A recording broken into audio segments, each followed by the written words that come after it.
finishes off in style. A magnificent strike into the crowd. India lift the World Cup after 28 years.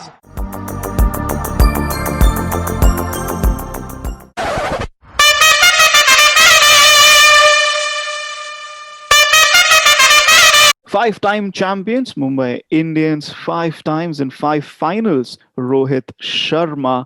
It is a streak that is unprecedented in the history of the Indian Premier League. The 2020 IPL season has come to an end, and a much expected end where everybody saw or foresaw that Mumbai Indians are going to lift the trophy once again, and it has so come to transpire.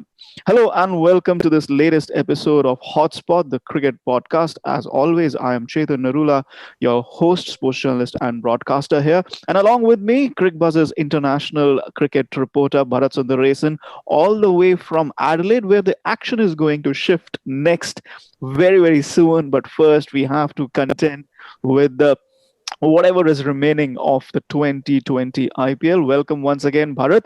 No surprises that Mumbai Indians lifted that trophy, or were you surprised? Not at all. I think we called it we weren't the only ones to call it. Like everybody else, we called it even before the playoffs began. They're just on that kind of roll. I don't think they could have been stopped by any team. We spoke about the chances of all three teams or the three other teams who made it to the playoffs. And we didn't give any of them a chance against Mumbai Indians. It was just a question of who would get into the final, really, who would finish second behind them. So yeah, and to the extent that I didn't even bother staying up to watch the final because I knew the result. Though I will tell you, bizarrely, I saw a dream where Delhi had won, which kind of was weird. And then I woke up, went to the Cricbuzz app, and it was just another case of Rohit powers them to victory. And I was like, I made the right call. You're working too hard, Bharat. When you're dreaming about IPL, that means you're working too hard. You need to take it easy because another 2 months of this, because the Indian team has just arrived in Australia as we record this. So it's going to be a long 2 months for you. So take it easy, take a chill pill, don't work so hard. But talking about the IPL knockouts once again, Mumbai on a bit of a roller coaster this side. Not a roller coaster, juggernaut really. They're a juggernaut. Mumbai Indians are a juggernaut at this point in time.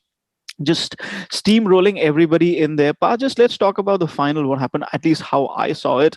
I thought Delhi Capitals fought really hard. They fought really well, especially after the lashing they received in the first qualifier and then they beat Sunrisers Hyderabad after that. We'll come to RCB in just a bit. I thought Delhi Capitals fought hard in the final. I did not agree with their decision to bat first, but they batted well. They batted hard despite the loss of Stoinis. The question here is, Delhi Capitals pushed hard. They pushed hard to their ability. And yet, Mumbai Indians just brushed them off with complete disdain.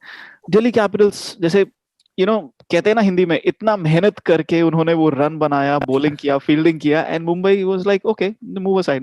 Yeah, not good enough. It was that sort of a final, and the ease with which Mumbai won was the staggering bit for me. Yeah, I don't want to make this a Mumbai versus Delhi debate, but isn't that how most Mumbai Delhi debates end? No. From a Delhiite point of view, no. I'm just checking. You guys bring all this bluster and you talk about this and that, but we kind of just blow you away. That's how I remember Mumbai Delhi battles going. Anyway, never seen a debate like that. But carry on. Yes, go on. No, but I think even the one selection there, the fact that they could play Jayant Yadav in a final, and Jayant Yadav is an off-spinner, has played Test cricket, he has great composure and all that's fine, but to pick someone and have the confidence to just throw him in there when you need him, even if it means a final, just tells you the level of confidence that this team is carrying right now. And for good reason, considering just from top to bottom, we've gone tired of talking about just how balanced that team is, from Rohit and Quinton de Kock at the top to Bumrah and Trent Bolt at the bottom. So Yeah, I don't see how they're going to be stopped in the next few years to come. Maybe they're building a dynasty here. So yeah, it's going to take a lot from any other team to challenge them. You would think for at least the next couple of years. Yeah, we'll come back to the dynasty point because there's already there's already a spanner in the works. But yes, when you talk about the fact that they could just bring on Jayant Yadav, they are the franchisee to use the least number of players in this IPL. I think using Jayant Yadav made them use what 14 players throughout this IPL. Yeah. Imagine in a season where they've played what 16 matches, they've used only 14 players. They've used lesser players and played more matches, despite the fact that Rohit Sharma was injured, which just goes to show you that how well settled this Mumbai side is. And yes, they are the first team to. They're not the first team to win twice on the bounce. We have Chennai Super Kings who've done that. But here, let's talk about legacies. Chennai Super Kings, three finals. Not three finals, three victories in finals. They've been part of 8 finals, so 3 out of 8. Yeah. For Mumbai Indians, 5 out of 6. So which has been, we've always been talking about Chennai Super Kings being the most dominant IPL team ever because they've played what 11 seasons of IPL and they've made it to 10 knockouts, but they only have 3 victories. They have 3 tournament victories. Now we have Mumbai Indians who've not made to as many knockouts apart from the 5 finals. They've never been in a knockout. Every time they make a knockout, they get to the final. So 6 knockouts for Mumbai Indians, 6 finals and 5 tournament wins. Here's the question to you. Which is the more dominant side? Is it Chennai Super Kings still because they consistently get to the knockouts, barring this 2020 odd season? Or is it Mumbai Indians with those 5 trophies? I mean, who has more trophies in the cabinet? I think it should be as straightforward as that. Yes, I mean, if you look at ICC tournaments, New Zealand has made so many semi-finals. Yeah, it would be unfair to compare a New Zealand to a Chennai Super Kings because Chennai Super Kings have gone ahead and won the title, not once, not twice, but 3 times. And they don't get involved in too many super overs. That too, yeah. They've never lost on a boundary count. Yeah, that Chennai Super Kings have. Or you look at England, they made so many World Cup finals. It's taken them this long to win. Or would you talk about a team which, whenever they make it through, they just don't stop and they go ahead and win the final? So I think, and if you think about Mumbai Indians in the first few years, I remember covering a lot of their cricket where they were an also-ran team. They were never really even looked at as serious contenders for the trophy. Yes, they made the final in 2010 when Chennai beat them. But even after that, for a couple of years, they were in and out. They would start poorly. Their team was all over the place. Then I think the Rohit Sharma, Ricky Ponting combination is what started it all. So I think it was kind of ironic that Ricky Ponting was in the other dressing room this time around. When was it? What, day before? Yeah. And they've not stopped ever since. What, 2013 is when they've won a title for the first time. Yeah. And you're talking 2020. So and they've already got 5 7 years or 8. Yeah, exactly. They won 5 out of 8. So they are by far not just by a small matter, but by far they are the most dominant team in IPL history. And in fact, people are talking about this being the most dominant T20 side ever. People are wondering, if the West Indies side, which has won 2 world titles, what if they come and play them? What happens? Of course, there'll be a toss-up, which team Kieran Pollard plays for. But here is the point, because I tweeted about this. I foresee if there is no change to the squad, and perhaps if the IPL is once again held in the UAE, I foresee them beating another record, becoming the first team to win 3 back-to-back IPLs. However, there is a spanner in the works there, because just as the final got over, and this was a news that I don't want to brag here, but I had a few contacts here and there, a few conversations here and there during the IPL, and it came out, which I didn't want to talk about. But this conversation had been going on in the BCCI corridors for a while, and they're planning to bring new franchisees into the mix, whether it's 1 franchisee or 2 franchisee. Obviously, it increases the number of matches there, but as things stand, there is going to be a new tender, there's going to be a new RFP, and they're going to invite the new franchisee, which is perhaps going to be not perhaps, probably going to be established in Ahmedabad, which is that shiny new swanky stadium. So there are a few people who might be interested. I'm sure the Adanis will be interested. RPSG Group, they were really good with the rising Pune Super Giants. Yeah. They might be interested, and maybe another couple of corporates, you never know. But that's good news for IPL. It's bad news for the Mumbai Indians, because whenever new franchisee comes in, you always have to have that mega auction. And when the mega auction happens, this carefully assembled Mumbai Indians squad will be dismantled. Yes, you'll have probably 2 or 3 retentions, 2 or 3 right to match cards. Overall, maybe 5 players you can retain out of those 20. But the point here is, this has been a squad so carefully assembled, each and every person knowing the roles. 14 players, you are not going to get those 14 players back, are you? Simple as that. So that is a spanner in Mumbai Indians works. Yeah. But I think if you go back to the times when Chennai were the dominant team, I think if you have the right auction strategy, you might not get all 14, but you can still manage to get at least 11 or 12 of them.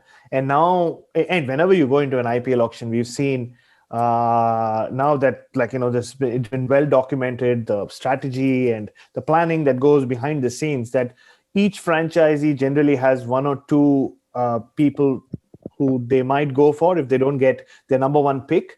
So, yeah, maybe they might lose a couple of players, but if you play the auction well, and I remember watching an auction a few years ago when the Ambani family just almost broke into tears when they got Krunal Pandya back. So they have been in similar positions in the past, and just based on their performance on the field, there's no reason why they won't get what they want even off the field. Purely if they play the strategy correctly, or if they play the auction well, which so far they have in the last few years. So, yeah, it could make it tough. But like I said, Chetan, I just think they will retain enough players to win another couple of seasons at least.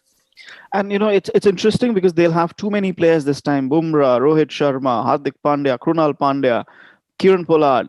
And beyond them, you're looking at Quinton de Kock, who's become such a phenomenal part. You look at him, not many South Africans have won too many trophies, or South African cricketers have won too many trophies. Quinton de Kock at least says, hey, I have two IPLs.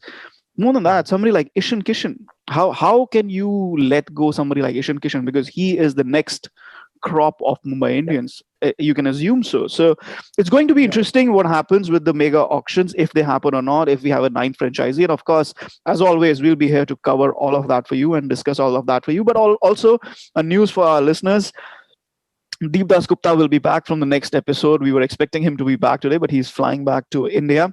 And he sends a message that this was the most singular experience of his life as a broadcaster, as an ex-cricketer, covering this or, working during this 2020 IPL, not just because of the cricket, which was brilliant, not just because of the T20 Women's Challenge, which he also did, but also from the fact that he was in a biosecure bubble for 2 months, which is a singular experience. He underlined that, and he's looking forward to being back on HotSpot very soon. So it'll be a full house with me, Bharat, and Deep Das Gupta very soon. And we'll be talking about non-IPL topics perhaps next time around. So moving on quickly then, Bharat, Mumbai Indians, yes, all good, all haywire, all celebratory. 5 trophies. They also have a couple of Champions League in their kitty.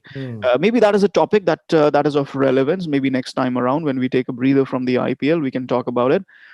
Right now, there are 3 other teams that we need to talk about. Let's start with Delhi Capitals, runners-up. The last 2 years have been really good progression. The year before that, even further, with Gautam Gambhir taking his time off. Ricky Ponting has been a galvanizing force for them. And, you're seeing the fruits also of their strategy of those young players coming in. Prithvi Shaw, not the best IPL. Rishabh Pant, not the best IPL. But they have Shreyas Iyer. And we've talked about Shreyas Iyer a lot, Bharat, you and I. The next big thing in Indian cricket. Does it seem like it now? Yeah, I mean, it's the first time they've made it this far in 13 seasons of the IPL, right? And they've had I saw a tweet the other day, or I saw pictures somewhere about how Shreyas Iyer managed to do something that none of Sehwag or Peterson or Dumini or so many other. Mahela Jayawardene. Mahela Jayawardene was also, yeah, such high-profile captains they've had over the years. But here is someone who's you still consider a youngish cricketer, still cementing his place in the international setup, going on to nearly just guiding his team to an IPL win, which has never. Delhi had never been in that position before. And see, you speak of Mumbai Indians now and being this indomitable force purely because they have guys who they've invested in who are at the peak of their powers. Delhi have up in that stage where they are in the investing process or the investing phase of this whole journey, wherein, as you spoke about it, the top order, you look at the batting and even the bowling. I mean, Rabada and Anrik Noke are still young. So they are investing in a lot of guys who are under 26, under 27. So in the early to mid 20s. So this team you'd expect them to come into their own maybe in a couple of seasons if they can keep the core. And I'm guessing like with Mumbai, they will try to keep at least the Indian core together, even if they have to go shopping for their foreign talent. So, this maybe was just a precursor of what's to come in the next few years, where it might be Delhi's team to take over from Mumbai. We've seen Chennai dominate and them kind of fade out, like at least their core fade out. Mumbai right now are on top of the world, but they will also keep getting older year after year. And then it's maybe Delhi's turn, or so it looks at this point. So they were, I guess, the most impressive team of the tournament, if you just leave Mumbai aside. Yes, Shikhar Dhawan was, he either scored hundreds or didn't do much. But the likes of Shreyas Iyer, Rishabh Pant and Prithvi Shaw will just grow from this experience.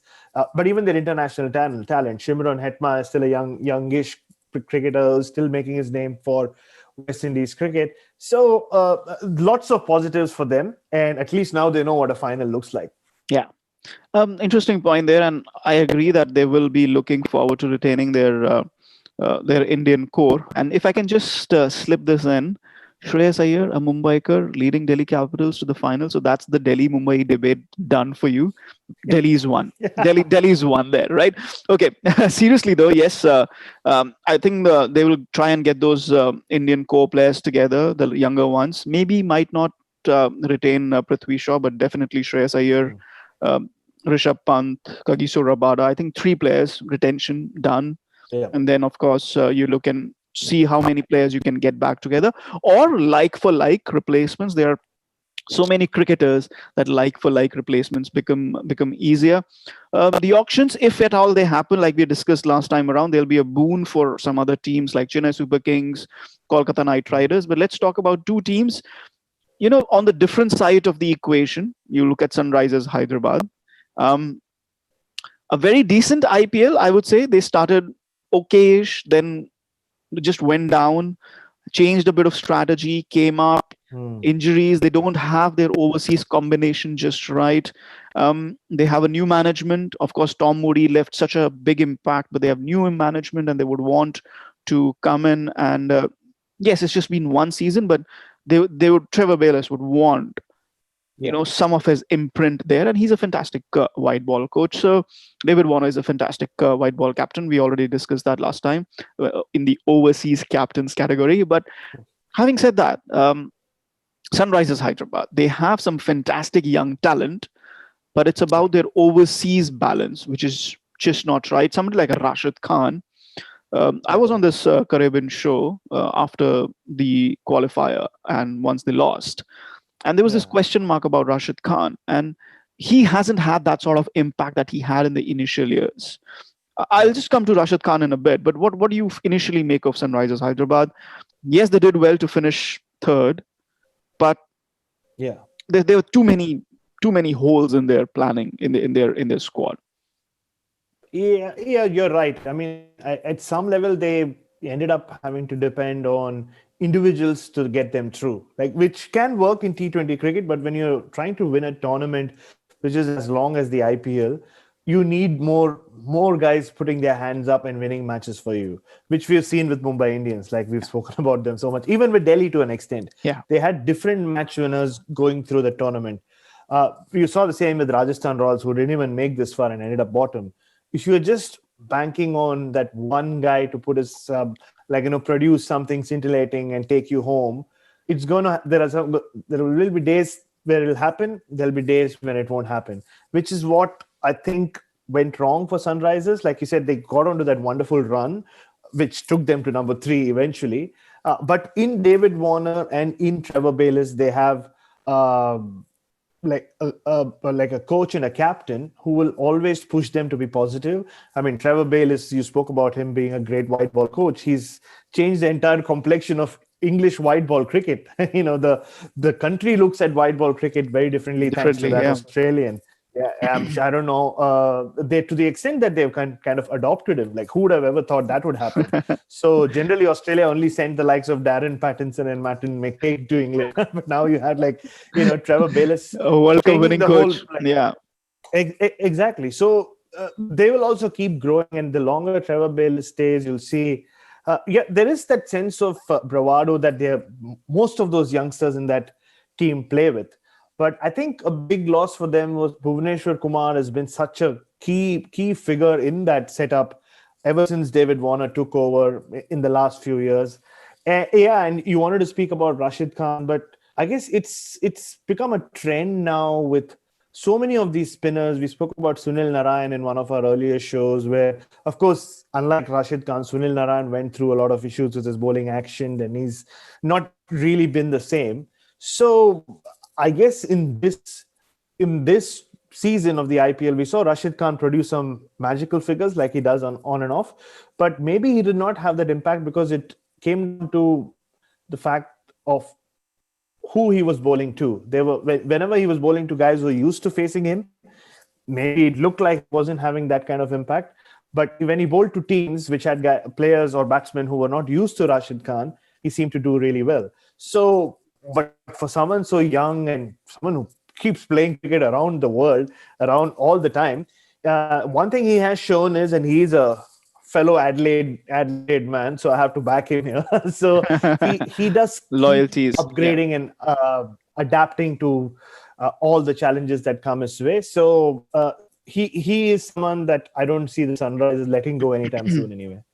Absolutely. And 20 wickets, his return, I was just checking his return, 20 wickets from 16 matches, 64 overs. I mean, you look at an average of 17.20. It's not bad. It's not bad at all when you talk about a tournament as good as this, when you talk about the fact that Bhuvneshwar Kumar was not there and Rashid Khan, until at least Jason Holder came back, he was the focal point of their bowling attack. Jason Holder coming in took a bit of responsibility away from him, because otherwise you just had the Indian bowlers, I wouldn't say youngsters, but Sandeep Sharma, Natarajan, they're fringe players. They're not exactly the Bhuvneshwar Kumar mold. They're not exactly Jasprit Bumrah or Kagiso Rabada. You know what I mean?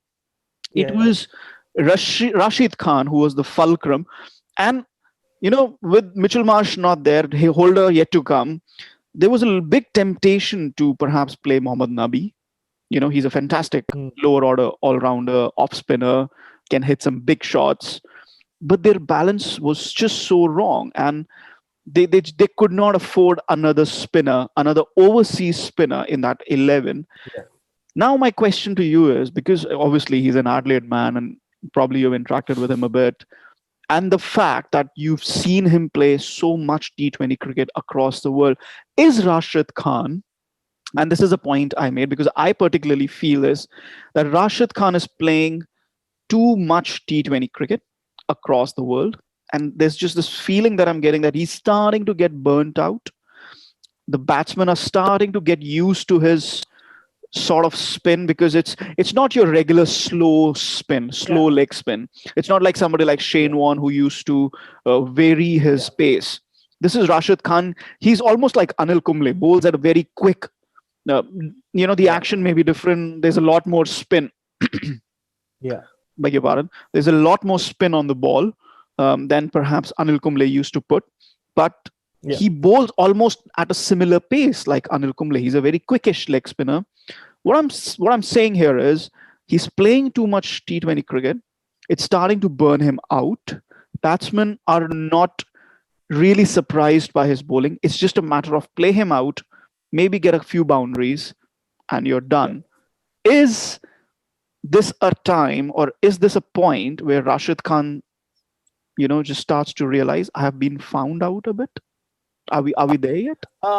Yeah, I mean, I guess all international cricketers at some point, whether you're a batsman or a bowler, you will get found out. I mean, I don't think any cricketer in the history of the game or ever will go through an entire career where, guys look clueless. You remember when Ajanta Mendes came onto the scene, there was this feeling that he's going to go to 1,000 wickets before you know it. Like that, nobody's ever seen anything like him. He had like the best players against spin, the Rahul Dravids and the Tendulkars in trouble. And they all struggled, But he got found out very, very soon. But the point you make is a good one. I think more than him being burnt out, he's just been overexposed. Yeah. So there's just so much of Rashid Khan out there that batsmen are just getting used to him, on how to play him. Like you said, a lot of teams just put their hands up and say, you know what, we're just going to leave his 4 overs alone, not give him a wicket, and put pressure on the other bowlers. But the fact that he has still survived not survived, but he keeps, or I'll put it this way.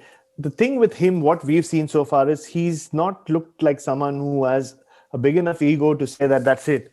Like, I'm just going to stick to what I'm doing and, and things will start turning for me. So he seems like someone who keeps upgrading his game. Like I said, keeps working on it. So I back him to find new ways, new methods to, find ways around the fact that he might be soon getting found out, or maybe he has already been found out. Again, it's a very interesting add-on that you say that he's been exposed too much to different T20 leagues, because he's just playing. He's the one Afghanistan cricketer who's playing 12 months a year. Probably doesn't have time to go back and play domestic cricket in Afghanistan, whatever level cricket there is, because he's already playing at a much higher level. The worry is that he's playing only one type of format. And of course, that's fine, because Afghanistan, as it is, are not playing too much international cricket. But here's the point. He's a star. Let's be honest. Rashid Khan is an absolute star. He plays in the IPL. He plays in the Big Bash League. Then he goes to the CPL. He plays there. He plays in England. He plays in the UAE T10. Does he play in the PSL? I'm sure he plays in the PSL as well. Sure, he must be. Yeah, he must be. I'm not sure. I can't see him not playing. Not playing there. But the point is, you can't see him not playing at too many things. His name is in every draft of every T20 or T10 competition out there. Last year, you had the Euro. They wanted to start the Euro T20 league with Ireland, Scotland, and Netherlands, the 3 countries and different franchisees, and they would have associate overseas players. And Rashid Khan was the top dog once again in that auction. Definitely. So he's not even taking a rest from a Euro league. So he's in a way milking this time, because let's be honest, as athletes, as superstars, there's a small window of opportunity. You play as much as possible, you earn as much as possible, but again, the risk of not only a burnout but also the overexposure. Now when you go into a World T20 and batsmen are like, okay, whether it's an Irish batsman or whether it's an Indian batsman or whether it's any batsman across the world, he'll be like, hey, I've seen him play. I have played against him. There is no novelty there. There's no surprise there with Rashid Khan. And yes, probably he'll rise to the challenge. But, what I'm alluding to is a point here that you look at Jasprit Bumrah, teams are like, okay, set aside these 4 overs. Rashid Khan set aside these 4 overs. But there's a difference in the manner batsmen approach Bumrah, caution and fear, and pragmatism. Play him nicely. They're afraid of Bumrah now. And with Rashid Khan, it's like, just play him out, get a few boundaries, and we're done. And that's a strategy perhaps could hurt a team like Sunrisers Hyderabad in the future. Yeah, and what's going to happen? The BCCI is going to just take a clip out of whatever we've been talking about in the last 10-15 minutes and play it to anyone who ever asks them why they don't let Indian players go and play in the other T20 leagues. Yeah, they'll be like, listen to these two. They've just made such great points.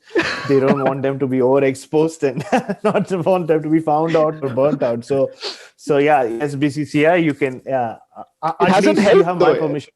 It hasn't helped though. India hasn't won any World T20 since 2007. It's been 13 years, and you have Rohit Sharma 5 trophies, and we were coming to that. We're slowly coming to that. I think the listeners and viewers probably will also realize it. RCB. Let's move on from Rashid Khan and Sunrisers. RCB, Royal Challengers Bangalore.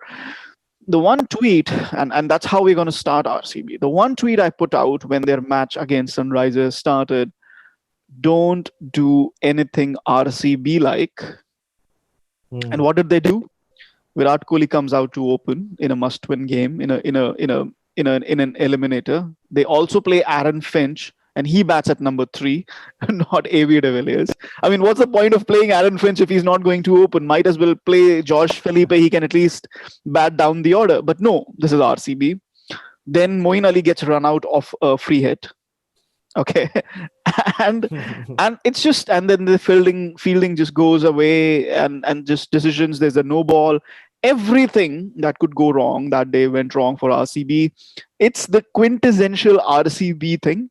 You know, we'll throw a spanner in our cycle. You throw a spanner in the rear tire and just flip us over. It just doesn't end, does it? I mean, and the bottom line is, at the one hand, we started with 5 trophies for Rohit Sharma. We have 0. Not do this. Do this, right? We have 0 trophies for Virat Kohli, and I don't often agree with what Gautam Gambhir says, and there is no comparison. He's Gautam Gambhir. I'm a nobody. But my point is, Gautam Gambhir for once is right that not about making Rohit Sharma the T20 captain, but it needs to be discussed. Michael Vaughan also raised this point. It needs to be discussed. Rohit Sharma, 5 IPL trophies. You have Gambhir with 2 IPL trophies. You have Chennai Super Kings with 3 IPL trophies. Even David Warner has one, right? Yes. Virat Kohli, 0. And let's be honest, 2011 is the time when he became captain, right? It's been 9 seasons. Midway through 2011-12, he became captain. It's been 9 seasons. Let's be honest here. There is no other IPL captain, perhaps with the exception of MS Dhoni, who gets such backing in terms of strategy, in terms of selections, in terms of players. Maybe Rohit Sharma, but I doubt that, because because Mumbai Indians are such well-oiled machinery with such a good management and support staff that even if Rohit Sharma goes to sleep for 6 months a year, they'll still put up a good squad for him to exploit. Yeah. You know what I'm meaning? The underlying point is that not even a finger moves without Virat Kohli knowing or giving his accent to in RCB. And despite all of that, no trophies. How big is this factor? How big is this a talking point? Well, it will remain a talking point till the day he actually goes ahead and wins an IPL trophy. But yeah, I really don't know what to put my finger on the reason for why. Because in the past we've heard I've heard foreign cricketers who've gone and played for RCB talk about how Virat Kohli's style of captaincy can at times not gel with what they're used to. We've heard senior fast bowlers from other countries talk about how, just the fact that at times he has a tendency to walk up to them and ask them to change the plan according to what he thinks would work, even though they are guys who in their respective international teams are the figureheads or the experienced senior guys who are used to operating in a certain fashion, can create some kind of confusion. We've heard about that. We've heard about how the coaching staff, or not this current one, but in the past I've spoken to some coaches who've been in that dressing room talking about how they come up with a strategy, but everything just changes on the field. So there's been a lot of talk about but my question is, can you just then put it down to one man's captaincy? I guess as captain, you have to take the blame. There's no other way. But when you say the strategy changes on the field, who's changing that strategy? If there's a pre-decided strategy and it's changed on the field, exactly. there's only one man who's changing it, isn't it? No, exactly. Yeah, that's right. Like, yeah, and so far it hasn't worked for them. And honestly, I didn't see enough of RCB this season to tell you whether that happened again. Of course, they had a new setup, Simon Katic as coach, who in his coaching career so far, he's shown that he's a good man manager. He's very good with strategy as well. But I don't know what kind of it's just the first year, so maybe things will improve between him and Kohli or they'll not improve. I meant like they'll form a stronger bond as captain and coach going forward if both of them remain in place. But maybe it also boils down to just a sense of desperation. They seem to make too many changes. Gary Kirsten was around for a while. Like you look at some other teams and their coaching staff, season after season, at least 2 or 3 seem to be the same. But with RCB, every year you look at that dugout, there are new faces. Like whether it's Kirsten or now, at least Daniel Vittori was a long-standing member of the coaching staff. But there have been so many people who have been changed as well. Mike Hesson is a very intelligent coach. I rate him as the most intelligent coach available at the moment. And I was really overjoyed when he had applied for the Indian coach's post. And someday, probably after the next changeover, Ravi Shastri in 2021, that's his time is up because obviously he'll be 60 and there's a age limit now.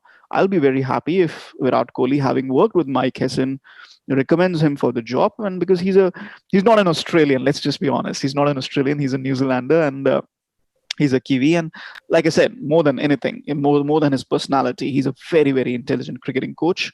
But again, talking about the RCB situation, whether you have Gary Kirsten or Ashish Nehra or Daniel Vittori or Mike Hesson, at the end of the day, does any one of them have enough power to outrule Virat Kohli, who's the singular most powerful cricketer ever, if not in Indian cricket ever?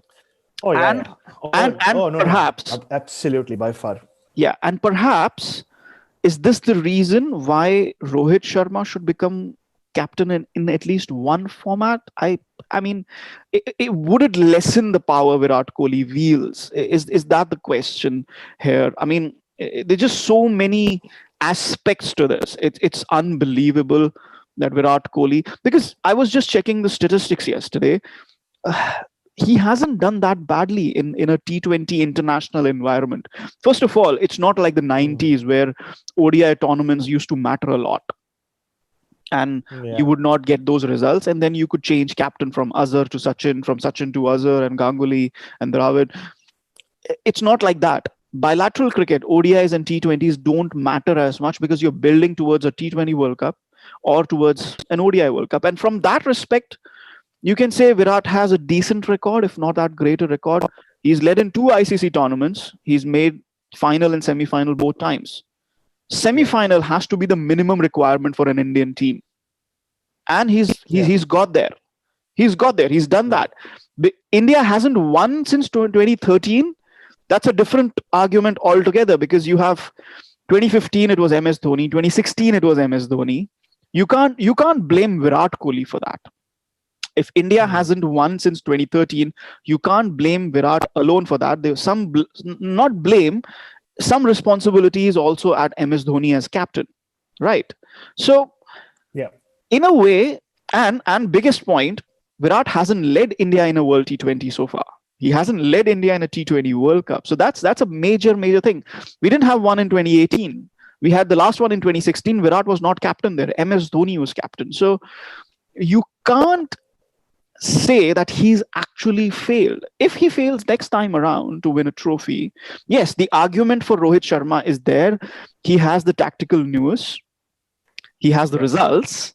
We know Rohit Sharma has a good tactical brain. Some compare him with MS Dhoni.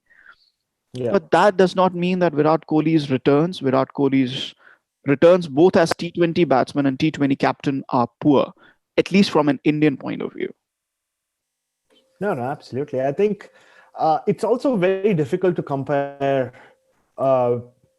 5 IPL trophies to then automatically say that he's a better T20 captain than Virat Kohli, because international cricket is very different to the IPL. Yeah. I mean, and we've seen Rohit Sharma, the cricketer, Rohit Sharma, the tactician. We've seen that come through even in Test cricket. Of course, we are like Indian team has landed in Australia. Think back to the MCG test from 2 years ago. It was Rohit Sharma, as Jasprit Bumrah would reveal, it was Rohit Sharma's idea Who told him, that then became the ball of the whole series to Sean Marsh. So, and we've seen how great a tactician he's been.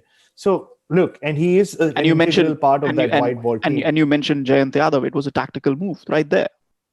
Yeah, absolutely. Yeah. And you think if you are a senior member of that team and you're on the field with Virat Kohli, and like we've seen with Bumrah to Sean Marsh, it's not that. I mean, I would think they're professional enough for Virat Kohli to not come in the way of Rohit Sharma, passing on his tactical advice to a bowler or even to the coaching staff. I think that's all great for Twitter and for even us in the press box to argue, but they're professionals out there, and you have to trust them as professionals to not have that kind of ego on the field. Maybe like any other office or any other workplace, egos would matter in the dressing room, but I would be very, very surprised if that happens on the field. So it really just to prove a point to make Rohit Sharma captain in T20 cricket because he's won IPLs doesn't work for me. Like you said, there's always that T20 World Cup in India, and things always happen when there is an ICC event in India and India doesn't win. Then the captain's head is always under the axe. So you know what I'm sensing here. Yeah, you know what I'm sensing here? I'm sensing here a totally new episode, totally long discussion on this. We need to get Deep's thoughts. Let's defer the second bit, because I have a point about MS Dhoni here, batting at number 4, Rohit's input, and it not happening. Then it doesn't happen like that. Rohit comes out and says that Dhoni should be batting at 4. It did not happen for reasons which are totally beyond Rohit's control, perhaps beyond even Virat's control. So I think let's get Deep next time around and probably get his inputs on it. And maybe this could be an episode in all itself, Virat or Rohit, who should be India's T20 captain. But the bigger point here in RCB focus, and I want to get your thought on this, because we're talking about a mega auction. Yes, RCB made certain mistakes, but there were a lot of positives from RCB this time around as well. And the biggest one was that during the tournament or during the league stage, apart from AB de Villiers batting at 6, we saw some consistency in their thinking, in their approach, in their lineups. And I think that was a good difference from last time around. The problem is, if a mega auction happens, the whole team is torn apart once again. Out goes your consistency. You're building from scratch. And if there's one thing that we know about RCB, they're not good at building teams from scratch. Maybe that's exactly what they need. You never know. They've at least found some young talent who they can bank on, or they can look to retain. We've seen historically when the IPL goes to a mega auction, most teams get 4 or 5 players that they can retain, and then you have those RTM cards. So you look at Devdutt Padikkal at the top of the order. Of course, Navdeep Saini and Washington Sundar seem to have created their niche in that playing 11. So I think what we've seen is maybe, and they've always not been the best at picking foreign talent. AB de Villiers is a different story altogether. He's been with them so long. He is a Bangalorean now. But Aaron Finch, I don't know what it is with Aaron Finch in the IPL. He's never really taken the IPL by storm, despite scoring so many runs in international. He's played for almost every team. He's played for almost every team. Yeah, exactly.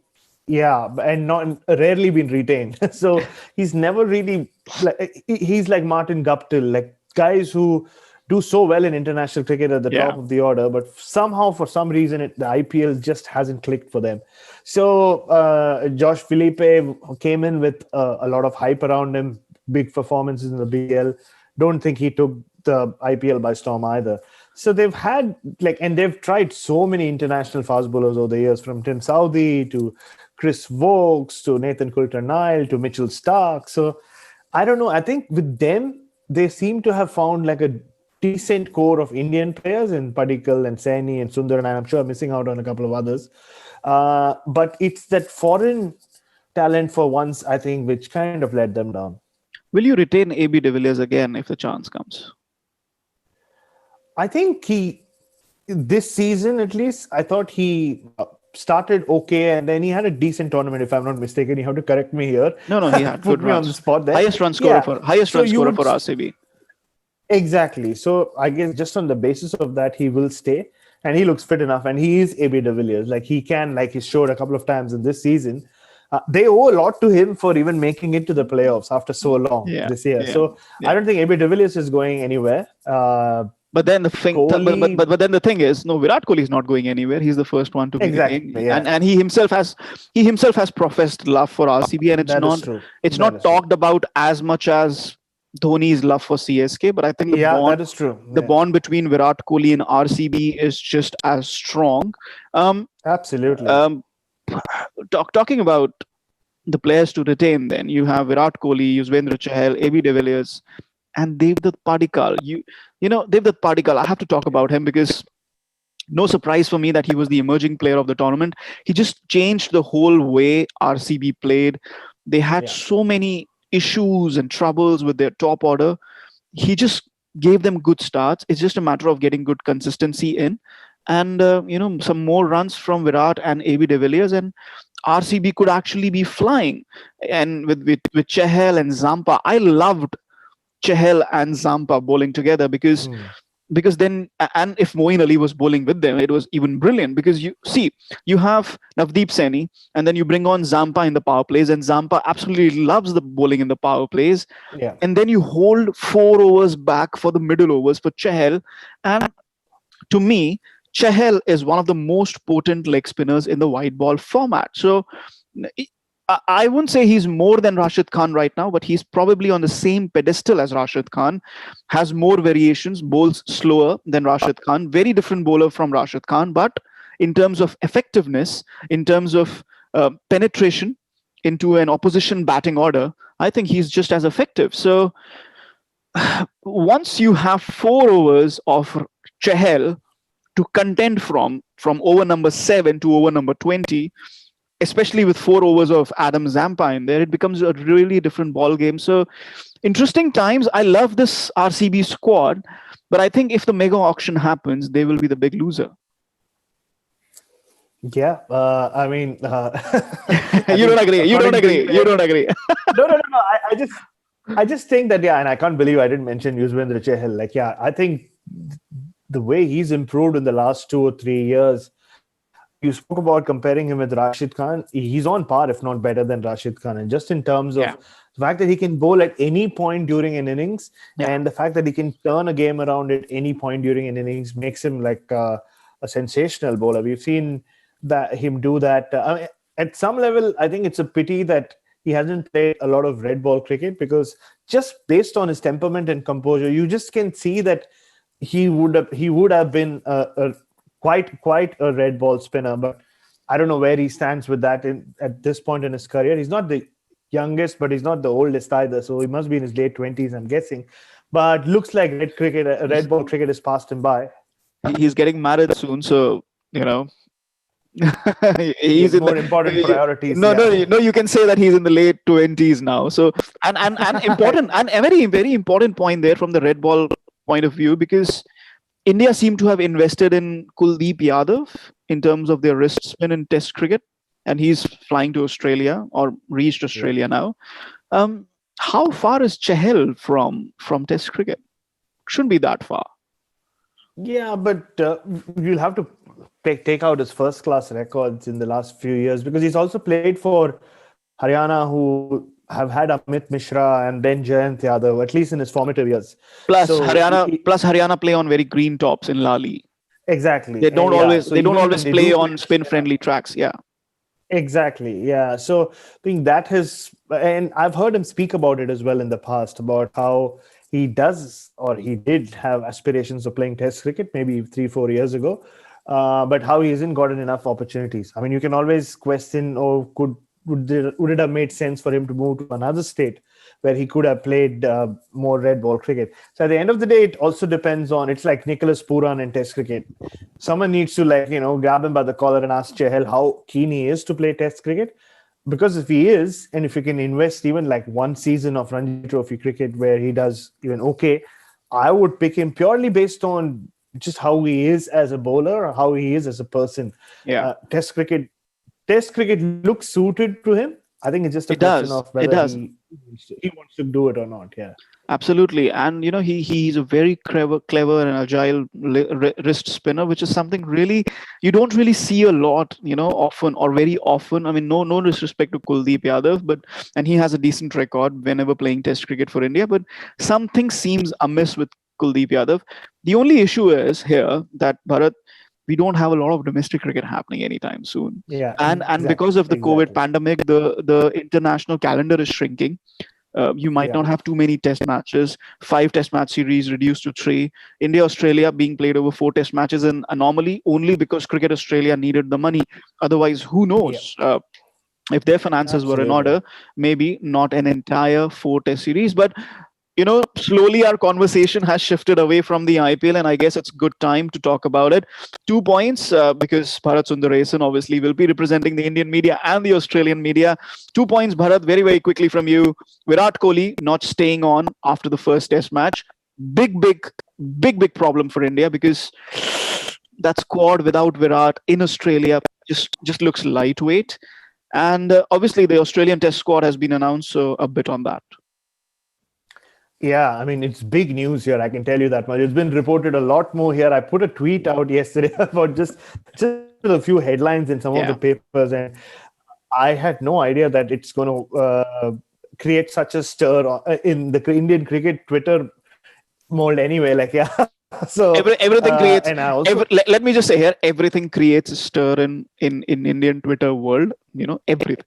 That's true. Yeah, and especially if that something carries the name Virat Kohli, and this just didn't carry Virat Kohli's name, but his pictures, and it's been big news. I had calls from a lot of Australian journalists about what it could mean to Indian cricket. But firstly, before we get into the cricketing side of things, I think it's I wasn't even surprised, because family comes first for absolutely whoever. And absolutely we've seen it with Virat Kohli over the years as well. He does have a life beyond cricket. Which I think, and it's he's definitely not the first cricketer to have taken the call to go leave a series behind and go be there for the birth of his first child, which I would think is the most natural thing to do. But I think it's just a reminder to everyone that just calm down. There are bigger things in life than a cricket series. Yeah. And but from a cricketing sense, it will be a huge blow, even though that he, even if you consider the fact that he didn't have a great series last time. It was all about Pujara. You will hear last time he had an okay series compared to the 2014-15 series where he was just scoring hundreds for fun. Yeah. But still, despite that, not just Virat Kohli the captain, Virat Kohli the batsman, just Virat Kohli the captain. You just see Ajinkya Rahane. Of course, he's created quite a reputation for himself as a Test cricketer, especially in Australia as well. But when you see him and Tim Paine walk out to the toss on Boxing Day, it just doesn't have the same impact as Virat Kohli walking out. And the best comparison I can give to you is last year, after the Boxing Day test, when Kane Williamson was the captain, you had him missing out on the Sydney test, and Tom Latham walked out with Tim Paine. It just looked very odd. Very different, and that's something, it's just that presence that you have on the field, or that Virat Kohli brings to an Indian team, whether there is a crowd or there's not a crowd, especially in a series in Australia, will be missed. But it gives an opportunity to someone. And as soon as I heard that news, I started thinking about who could come in place of him. And it could be the opening that Shreyas Iyer has always been waiting for, because they haven't named a replacement of sorts, really. No, because they're waiting and watching. But again, Rohit Sharma is supposed to go and play the test series. But then It's a weird one. You would expect him to open. Yeah, you would expect Rohit to open considering. Yeah, because Rohit is an opener, Rahul is an opener. You can't ask them to bat in the middle. And if you're saying that Rohit has to bat in the middle now because Virat isn't there and KL can open, come on, what are you doing? I mean, Rohit changes his role and then he goes back to the middle order. What is even happening? I would say, okay, nothing doing. Openers stay the same. You either give Shubman Gill his debut or you bring in Shreyas Iyer and give him his debut. There is no two ways about it. It's just a big, it'll be a big mess if you bring back Rohit to the middle order or KL Rahul to the middle order. But it's a problem for later. For right now, last thought on Australia's test squad. Oh, yes, Australia's test squad, yes, was announced today. But I think what was more interesting was the Australia A squad. I think this test squad, more or less 17 guys have been named. Will Pucovski and Cam Green, everybody, like they've been the talking points of the Sheffield Shield. I've been fortunate enough to commentate on Will Pucovski's first double 100 when he broke all those records. And I was also fortunate to commentate then on Joe Burns missing out against the same South Australian attack on the same ground. So I personally wasn't expecting Joe Burns to be in this squad, but the fact that they have picked him now means that it's almost a shootout between Pucovski and Joe Burns when they play for Australia A against the Indians, which you would expect Bumrah and Shami to bowl. So whoever can survive against those two, you would think would play or would open in Adelaide. The way Australian selection culture works, they like to stick with the incumbent.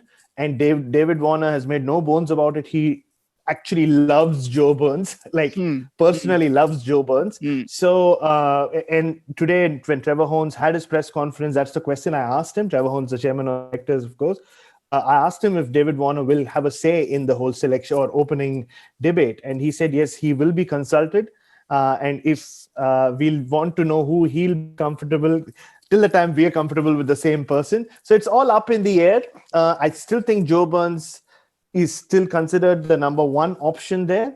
But if he fails again, and if Pucovski scores runs like he seems destined to do and skilled enough to do against the Indians, then that warm-up game, we might see a debut there. But Cam Green, I still think we'll have to wait at least a couple of tests before we see him because Matthew Wade has come back and scored runs. And he will retain that number 6 place. So that's what I can tell you about the test squad as of today, considering it's been announced just a few hours away. Joe Burns opening in the first test then. Well, we'll leave it as that. We'll leave it at that, and there'll be a lot more India-Australia because that will be the hot topic of the next 2 months, and we will have more of Bharat Sundaresan, and of course we'll have Deep Das Gupta back. Normal service resumes, and of course there'll be a lot more to talk about. ODIs and T20s and Virat and Steve Smith versus Virat. And we did an episode last year around this year, Steve Smith versus Virat Kohli. It's not going to be that fascinating now that Virat Kohli is coming back for the birth of his first child. But at least for the first test, there'll be enough fireworks. That's it then for this episode of HotSpot. As always, do leave your comments and share this on social media. And we thank Bharat for his participation once again and look forward to him joining us again next time around with Deep. More than anything, I'm sure our listeners will be relieved that Deep Das Gupta is coming back to bring some sanity to this discussion. But it's been a pleasure. Now. Our listeners now, of course. It's been a pleasure being the seasonal replacement for Deep Das Gupta while he was having fun in the UAE. And now we can talk about cricket that you actually watch. That you actually watch. I know. I don't have to pretend like I've been watching something and talking about it. Right. In the meantime, you can share this episode you can find this episode on all the regular platforms: Apple Podcasts, Google Podcasts, Spotify, and JioSaavn, as also on YouTube. Until next time, then it's goodbye. Dhoni finishes off in style. A magnificent strike into the crowd. India lift the World Cup after 28 years.